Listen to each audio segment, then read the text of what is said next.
I returned home earlier than usual after a long and stressful day at work.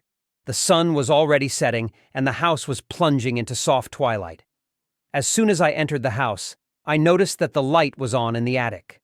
This seemed strange since we had not used the attic for many years.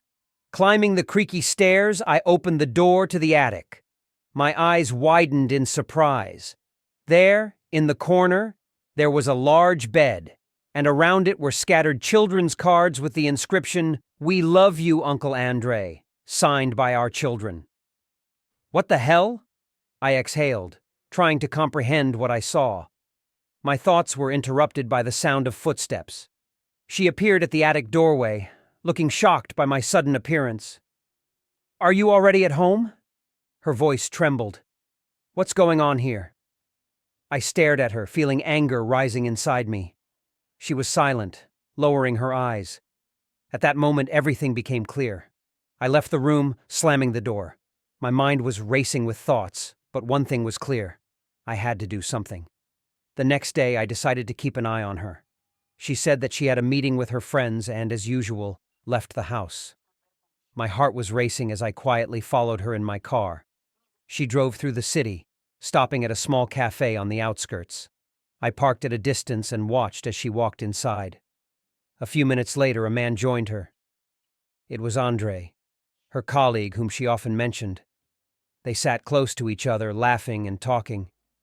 My suspicions were confirmed. My heart was beating like a hammer. I took a few photos with my phone to preserve evidence. I then decided to leave so as not to attract attention to myself. When I returned home, I could not calm down. All these years of trust and life together seemed to collapse in one moment. In the evening, when she returned home, I could not hide my feelings. "How was the meeting with your friends?" I asked, trying to sound calm. "Okay," she replied, avoiding my gaze. "We just chatted a little and drank coffee." I nodded, trying to hide my disappointment. Thoughts about what to do next began to arise in my head. I knew I had to act, but how? Talking to her now would be useless. She would simply deny everything. The next day, I decided to talk to her best friend, Maria. Maria knew our family for many years and was always on my side. We met in the same cafe where I saw my wife and Andre. "I need to talk to you," I began when Maria sat down at the table. "I suspect that my wife is having an affair with Andre." Maria looked at me with surprise and concern. "You are sure?" she asked. I showed her the photos I took yesterday. Maria sighed and shook her head. "That explains everything," she said. "I've noticed for a long time that she has become different, but I didn't think she was capable of this." We discussed for a long time what to do next. Maria suggested that I gather more evidence before taking any steps. She promised to help me with this, using her connections in the office. Every day, my suspicions only grew stronger. I followed her every move, recorded her phone conversations, and checked her messages. Soon, I had enough evidence to convict her of lying. That evening, when I returned home, I was ready for confrontation. I knew this conversation would change everything, but I couldn't live the lie any longer. Returning home earlier than usual, I quietly opened the door and heard laughter coming from the bedroom. My heart began to beat faster and my palms became sweaty. I walked down the corridor, trying not to make a sound. The closer I got to the bedroom, the clearer I heard voices. When I opened the door, I saw her. She was in bed with Andre. They didn't even notice me right away. They were so passionate about each other. My wife, the woman I loved and trusted, was in the arms of another man. For a moment, I just stood there, stunned. My whole life seemed to collapse in one moment. Andre noticed me first. His eyes widened in horror, and he quickly jumped to the side, trying to cover himself with the blanket. "What are you doing here?" she asked, her voice trembling. I couldn't contain my anger. A storm of emotions was seething inside me. Pain, disappointment, anger. "I had to find out the truth," I said, fighting back tears. "And now I know her." "Why?" I asked, not expecting an answer. "Why did you do this to me?" I don't know," she whispered. "It just happened. I was unhappy." Her words cut me like a knife. All I wanted was to know the truth, but now that I knew it, it was unbearable. "Get your things and leave," I said, trying to speak calmly. "I do not want to see you anymore." She sobbed but didn't argue. With her head bowed, she began to pack her things. I left the room and closed the door behind me, feeling pain and anger tearing me apart from the inside. This whole nightmare seemed unreal. My life, my family, everything was destroyed in one moment. But I knew one thing: I could no longer live a lie. And now, more than ever, I needed to start again, without her. I sat in the kitchen, trying to process what had happened. Thoughts rushed about like bees in a hive, giving no rest. There was silence in the room, broken only by the sounds of footsteps coming from the bedroom where she was collecting her things. After a while, she appeared at the door, with a suitcase in her hands and eyes red from tears. I couldn't look at her. All the memories, all the good moments, all of this was now clouded by betrayal. "I'm leaving," she said quietly, almost in a whisper. "Okay," I answered coldly, without looking up. She stood there for a few seconds, as if waiting for something, but I couldn't say anything more. Finally, she came out, and I heard the door slam behind her. It was the end, but there was no relief. Several days passed. I tried to return to normal life, but it was not easy. Every corner of the house reminded me of her, of us, of what we had lost. I even thought about selling the house and starting over somewhere else. At work, my colleagues looked at me with pity, but no one dared to ask what happened. It was easier not to talk about it, not to remember it again and again. In the evening, I met with friends. They knew about what happened but did not ask unnecessary questions. Instead, they were just there, supporting me. "We all go through difficult times," one of them said. "But we can handle it. You can handle it." I nodded, although deep down I doubted it. At that moment it seemed that the pain would never go away. I was sitting on the couch scrolling through social media when I saw her story. In the frame, there was her, with carefully made-up eyes and perfectly styled hair, telling her version of events. "Hello, everyone," she began. "I had to leave the house because my husband cheated on me.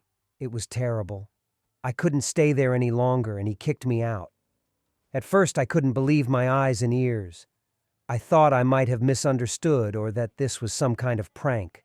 But she continued to talk, and every word she said cut me like a knife. "I never expected this from him," she continued. "We were together for so many years, and I thought I knew him. But he betrayed me." I felt anger boiling inside me. How could she lie so shamelessly? How could she make me out to be the villain when she was the one who destroyed our marriage? I went outside to get some fresh air and calm down. But thoughts about her lies continued to torment me. I knew I had to do something to clear my name and tell the truth. I sat in the silence of my bedroom, realizing the injustice of what was happening. She ruined our marriage, and now she's making me feel guilty. My anger bubbled up inside me, and I realized I couldn't just sit idly by. I took the phone and dialed her best friend's number. "Hello," I said. "I need to meet you. There's something important you should know." He agreed to meet in an hour at a cafe near my house. I quickly got ready and went to the meeting, thinking about how best to explain everything. When I arrived, he was already waiting for me. "What's happened?" he asked, noticing my tension. "I know that you are her friend," I began, "but you must find out the truth. She cheated on me, and now she's making me feel guilty. She lies to everyone to look like a victim." He was clearly shocked, but listened carefully as I explained everything that had happened. "I don't know what to say," he finally said. "It's horrible. But what are you going to do?" "I can't just leave it like that," I replied. "She must take responsibility for her actions. I want everyone to know the truth." He nodded, realizing the seriousness of my words. "I'll help you," he said. "We will expose her lies." We discussed the action plan. He agreed to talk to mutual friends and convey the truth to them. I decided to collect evidence of her betrayals and lies in order to expose her true nature to the light. The next day I took action.